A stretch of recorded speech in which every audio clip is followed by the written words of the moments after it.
Is there only two ways of living life? Is life merely a fable about simple choices? Black or white? Darkness or light?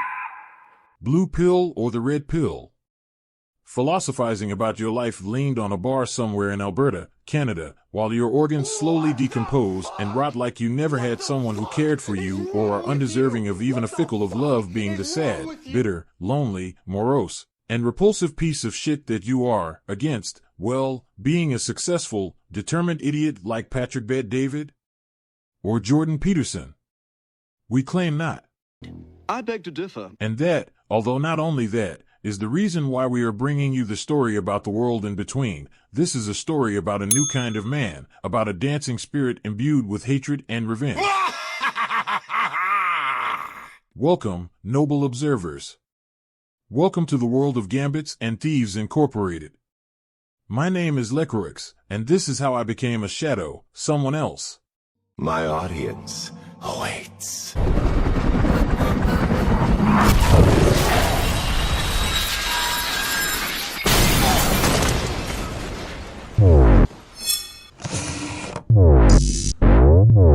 I orchestrate death.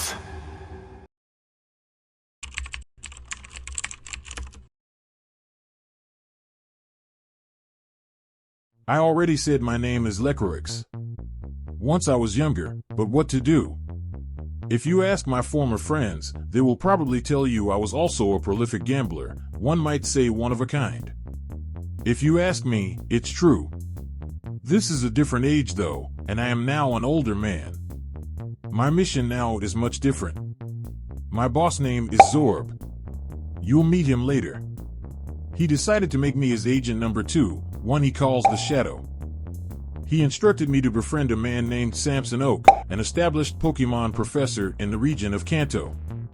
It was Oak who handed me my first Pokémon, one of the 3 Kanto starters. I took the gift in order to be kind, but I was much keener on another type of Pokémon, ones I used when I was young. I got my Pokeballs and started catching them.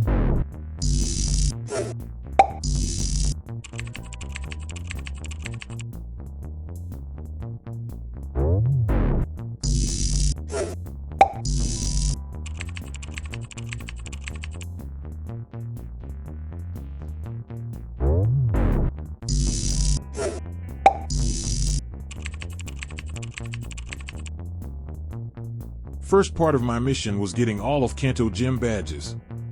The first leader Brock wields rock types. I came with a strategy of lowering Geodude and Onix's accuracy and defense with Pidgey and Spearow, and then finishing them off with Rattata if possible. In the end, the strategy was successful, but I had to sacrifice my dear birds. That maneuver earned me the Boulder badge. Immediately after, I rushed to find a PC in order to inform Zorb about the progress of my mission. But Zorb wasn't the only person on my mind. I also contacted my old Gambits and Thieves comrade Boy X to brief him about the mission and my state of mind.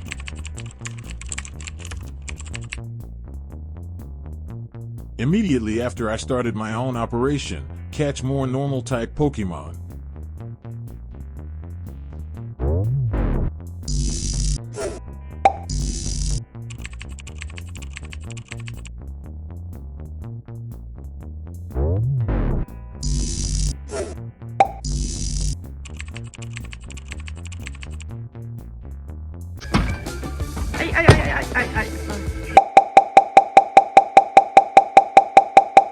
In Empty Moon, I met Team Rocket for the first time.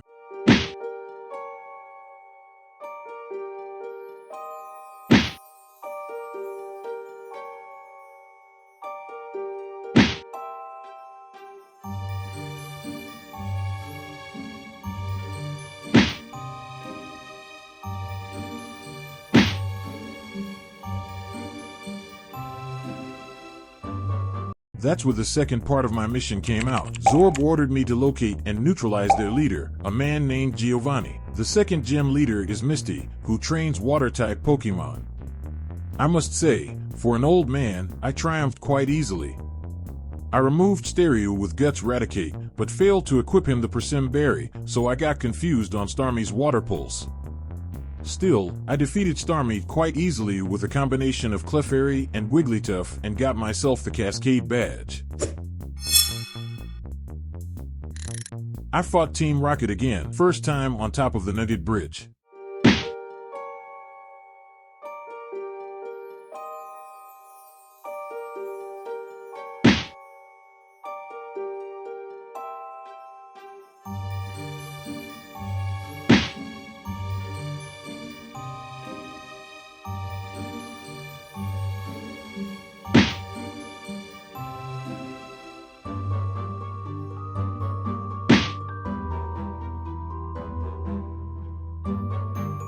They wanted me to become a member.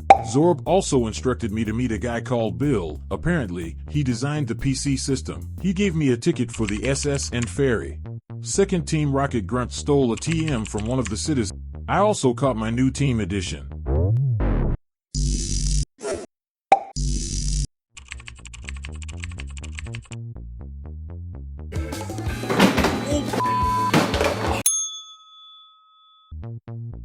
The captain of SS and turned out to be a seasick old man. Strangely, he asked me to rub his back. I complied, mostly out of confusion. He then handed me the TM for cut so I can finally challenge the Vermilion City gym leader. But first, I rewarded myself with some rest and watched the ship sail away into distant seas. The gym leader's name is Lieutenant Surge, and he wields electric types. I will here, as they say, make a long story short, and just say that I dug a hole through his whole team with Raticate. Another badge acquired.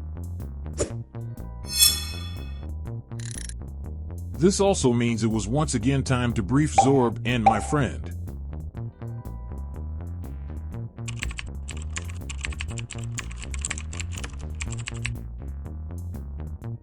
My mission was now entering its new level, and I knew that. I also knew that I would need a couple of new Pokémon. As soon as I got into Celadon, I caught myself a new bird.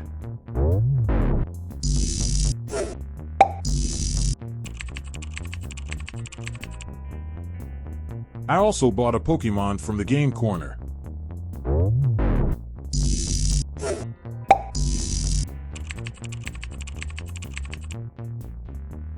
The next gym leader was Erica, and I must say I have very much underestimated her. Her starting victory build paralyzed my Doduo, so I had to switch. Porygon also had to switch after a super potion, so Clefairy finished the beast. Then Tangela woke up after one sleep turn, twice, so Clefairy almost died. Luckily, I managed to put Vileplume to sleep to get myself the win. The first time I met Giovanni was in the Rocket hideout beneath the game corner. He was alone, and grinning when I came in.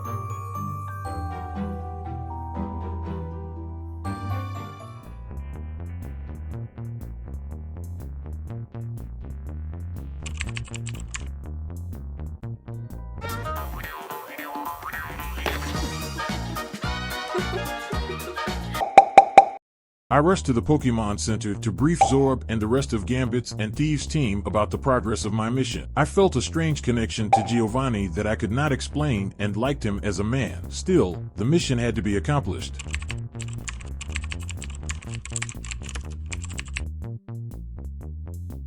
At the top of Lavender Tower, I met Oak's old friend, Mr. Fuji. Zorb instructed me to keep an eye on him. The old guy invited me to his house for tea. He gave me the poke flute as a sign of gratitude.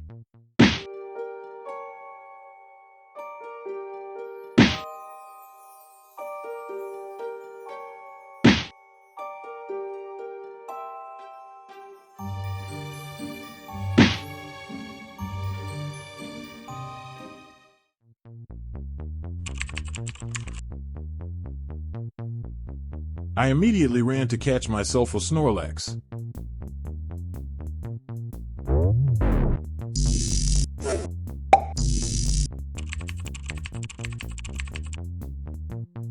Then a Ditto.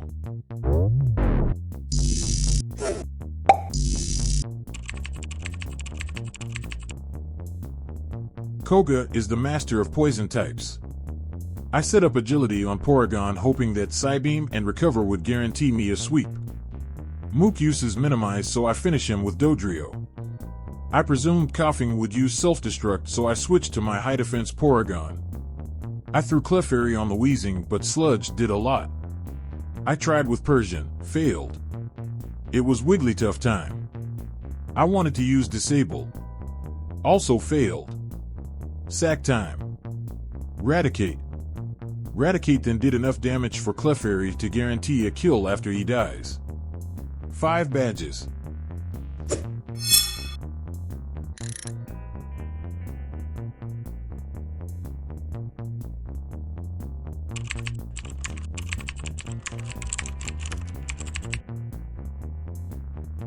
After the briefing, I knew I had to go to Sylph Company. I checked Saffron some days before and noticed it is swarmed with Team Rocket. An operation of this magnitude had to involve Giovanni. I felt a force pulling me towards this man, a force that, once again, I could not explain. I was eager to meet him again. He resided at the final floor of the Sylph Corporation. Something was off this time. He looked somewhat rattled. I stepped forward as soon as I saw him.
I managed to defeat him, after which the president of Sylph Corporation awarded me with a Master Ball.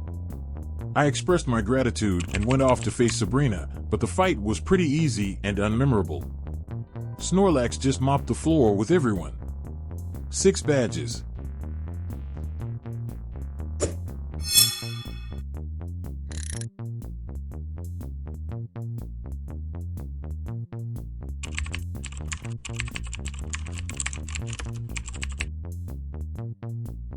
I could not escape the feeling of admiration towards Giovanni for a long time. While writing a mail to Zorb, I knew I liked him because he was evil and powerful, something everybody wants to be. He was capable of taking everything he wanted. I liked that. I also found a curious thing in Cinnabar Island. Long ago, scientists made a Pokémon called Mew, and it wasn't the only one. After him came Mewtwo, a far more powerful creature. Could Giovanni be after it? I have to be honest and say that Blaine fight was a cakewalk. I set up Calm Mind with Clefairy and deleted his whole team, with a little help from Snorlax on the final Pokémon, Arcanine.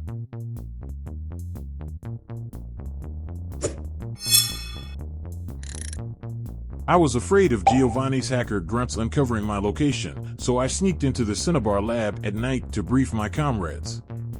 I thought I was onto something.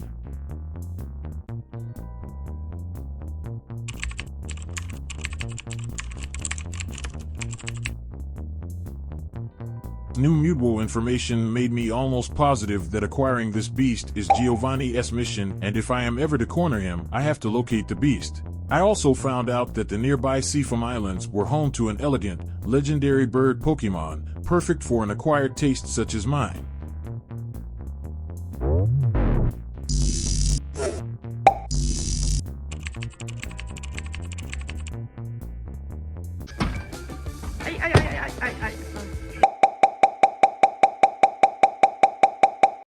After getting Articuno, I felt very confident challenging the 8th and final gym.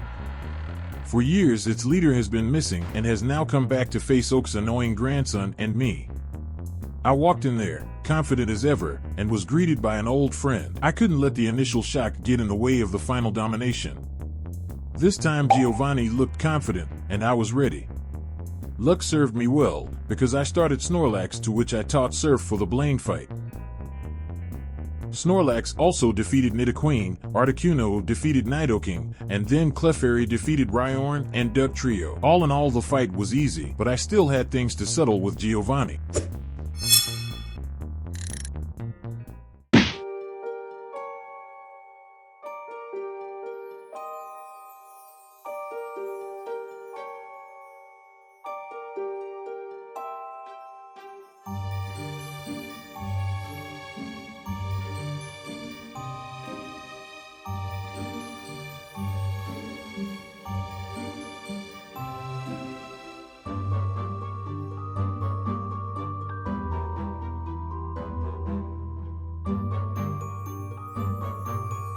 Giovanni wasn't the type to give empty promises. I knew it, Zorb knew it, the Pokémon League knew it, my mother and father knew it. I thought of Zorb. Giovanni knew his name. Still, the wise boss failed to mention it. What confused me is the fact that there was no reason for hiding it. I knew all along. Giovanni also knew Zorb sent me. The true question arose in front of me like a seagull stealing a fish. What was the reason behind the reason? The shadow is the key, and I am the shadow.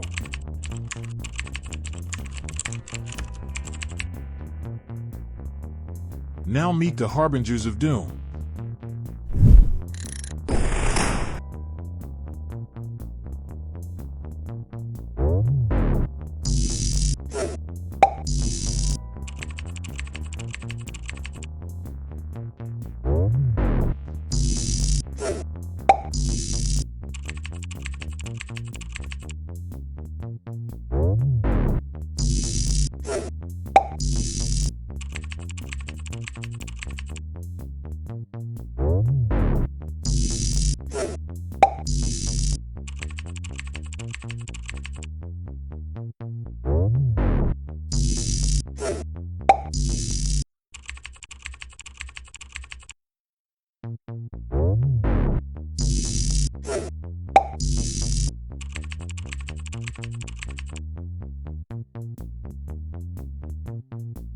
First of Kanto's Elite Four is a lady called Lorelei. She is a trainer of Ice-type Pokémon. My strategy was simple and straightforward. I set up Calm Mind with Clefairy and proceeded to annihilate her entire team, one by one. Next up was Bruno, trainer of Alpha Male Pokémon. My initial plan was somewhat of a sweep with agility and recover Porygon. I managed to kill Onix and Hitmonchan, and, for some reason, thought I will one-shot Hitmonlee with a Psybeam. I didn't.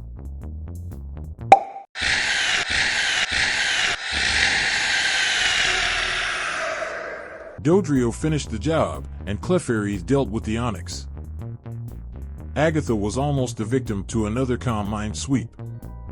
Clefairy did well in the beginning, but then, and very sadly, Poison stopped the assassination, so Snorlax had to deal with the other Gengar. He failed, Dodrio finished the job, and then Articuno, barely, finished the Haunter. Lance, the Dragon Master, should switch to dinosaurs, because I swear to everything that I hold dear, I nuked that motherfucker. Now that I see it again in my memory, almost feel bad talking about it. That's how one-sided was that particular massacre. I don't know. If my mother were still alive, I am sure she would have contacted my ass and warned about being more kind to people, making friends along my journey, instead of stacking corpses on top of corpses and looting them like their mother was a pirate whore by night and scraping the decks by day. But my mother is dead, and so is Josip Broz Tito, so no one cares. I won. Here's some exhilarating cyberpunk music for the champion battle. Everyone knows I power slapped this kid into Kalos region.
The next morning, after a very fruitful party at Oak's place, I jumped out of bed and rushed to brief Gambits and Thieves members. Zorb's initial plan was for me to lay low for a couple of days, then go into what he called Mission Phase 2.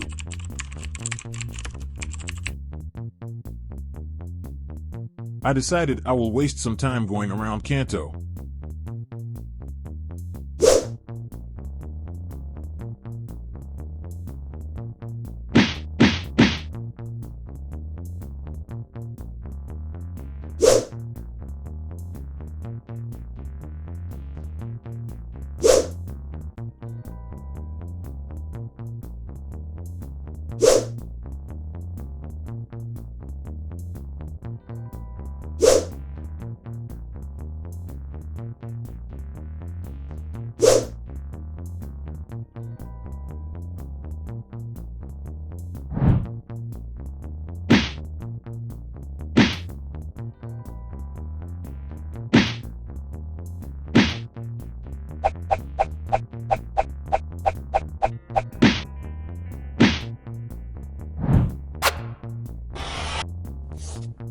I was once again forced to maneuver my way out of the situation.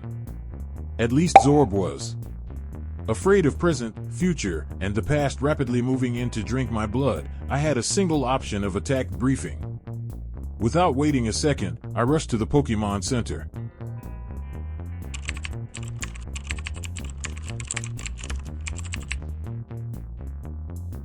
Mr. Fuji? Dead?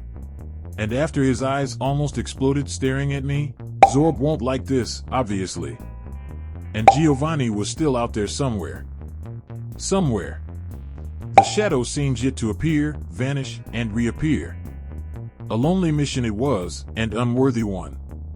I rushed to find a pub, since there wasn't anything better to do.